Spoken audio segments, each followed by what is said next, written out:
નમસ્કાર વિદ્યાર્થી મિત્રો, વર્લ્ડ ઇનબોક્સના ડિજિટલ પ્લેટફોર્મ પર હું કૃતાર્થ વાઘેલા આપ સૌને આવકારું છું। દોસ્તો, આપણી પરીક્ષાની તારીખ આવી ગઈ છે અને આપણે રોજ યોજનાઓ ભણીએ છીએ, કરંટ ભણીએ છીએ અને જે લોકો આ લેક્ચર ભણી લેશે એમને સીધો લાભ થવાનો છે। કેમ કે આપણે મુદ્દાઓ જેવા ભણીએ છીએ કે અને સાથે એ પણ જોઈએ છીએ કે કેવી રીતે સવાલ પૂછાય, કઈ રીતે સવાલને અટેન્ડ કરવો। કેમ કે ઘણીવાર એવું બને કે આપણને મુદ્દો ખ્યાલ હોય, આપણને મેટર ખ્યાલ હોય તોય આપણો જવાબ ખોટો પડે, બરાબર।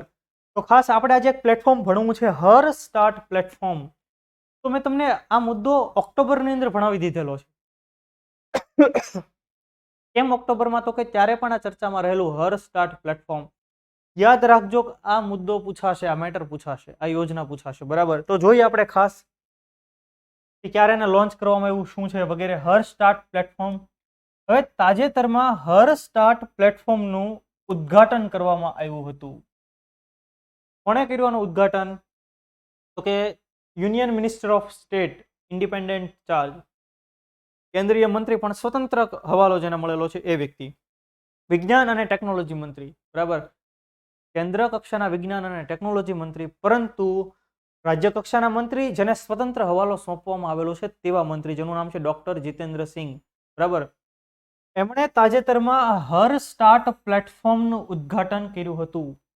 તો હવે તમને તરત પ્રશ્ન થાય કે આ કવિ કહેવા શું માંગે છે, આ હર સ્ટાર્ટ પ્લેટફોર્મ શું છે? તો ખાસ આપણે જોઈએ હર સ્ટાર્ટ પ્લેટફોર્મ શું છે, એ ક્યારે લોન્ચ કરવામાં આવેલું છે વગેરે।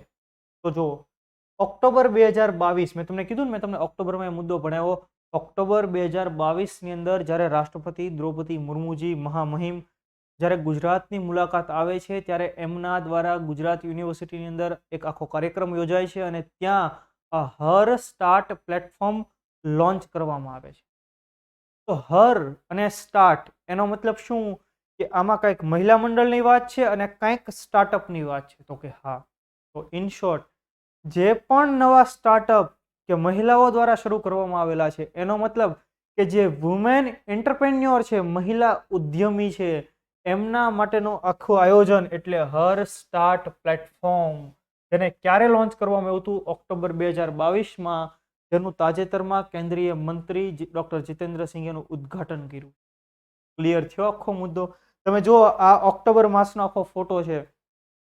ગુજરાત સરકાર, ભારત સરકાર અને United Nations International Children's Emergency Fund, જેને આપણે ટૂંકમાં યુનિસેફ તરીકે ઓળખીએ છીએ, એમના દ્વારા આ પ્રકારનું પ્લેટફોર્મ લોન્ચ કરવામાં આવ્યું છે। તો આ પ્લેટફોર્મમાં શું હશે? તો જેટલી પણ વુમેન એન્ટરપ્રેન્યોર છે, મહિલા ઉદ્યમી છે, જેને પોતાનો કંઈ બિઝનેસ શરૂ કર્યો છે, શરૂ કરવા માંગે છે, તો એમના માટેનું આ પ્લેટફોર્મ કે જેની અંદર અલગ અલગ ટ્રેનિંગ મોડ્યુલ્સ હશે, તમે કઈ રીતે તમે ટ્રેનિંગ પ્રોવાઈડ કરી શકો એવા અલગ અલગ મોડ્યુલ્સ હશે। તો જુઓ, ફ્રી ઓનલાઈન રિસોર્સ અને ટ્રેનિંગ મોડ્યુલ ધરાવતું આ પ્લેટફોર્મ છે ખાસ વુમેન એન્ટરપ્રેન્યોર માટેનું, જેને લોન્ચ કર્યું હતું 2022ની અંદર ઓક્ટોબર માસમાં રાષ્ટ્રપતિ મહામહિમ દ્રૌપદી મુર્મુજી દ્વારા। જો આચાર્ય દેવવ્રત અહીંયા દેખાય છે, અહીંયા તમને મુખ્યમંત્રી સાહેબ દેખાય છે, તો આ એ સમયનો ફોટો છે। ખ્યાલ આવ્યો? હવે આપણે જોઈએ કે મહિલા, જો મેં તમને જે કીધું એ મહિલા સ્ટાર્ટઅપ અને મહિલા ઉદ્યમીઓને પ્રોત્સાહન આપવા માટેનો એક પ્લેટફોર્મ છે, જે અંતર્ગત જે પણ સ્ટાર્ટઅપ કે જે મહિલાના કોઈ પણ વુમેન એન્ટરપ્રેન્યોર એના નામે નોંધાયેલું હશે, રજીસ્ટર હશે, તો એમને માસિક 20,000 રૂપિયા પણ મળવાપાત્ર થશે। એક આસિસ્ટન્ટ, એક સહાય તરીકે ભાઈ 20,000 રૂપિયા મળશે તો કેટલો સમય? 1 જ વર્ષ, હો ભાઈ, પછી નહીં। 1 વર્ષમાં તમને દર મહિને 20,000 મળશે। તમારે એનું કંઈક ઇન્વેસ્ટમેન્ટ કરીને, જે પણ કરીને તમારે 1 વર્ષમાં તમારા સ્ટાર્ટઅપને તમારે બિલ્ડ કરી લેવાનું, પછી ન મળે ભાઈ। 20,000 રૂપિયાની સહાય પણ મળવાપાત્ર થતી હોય છે। ક્લિયર? તો 20,000 માસિક ભથ્થાની શરૂઆત કેટલા સમય માટે? 1 વર્ષ માટે। ક્લિયર થાય છે?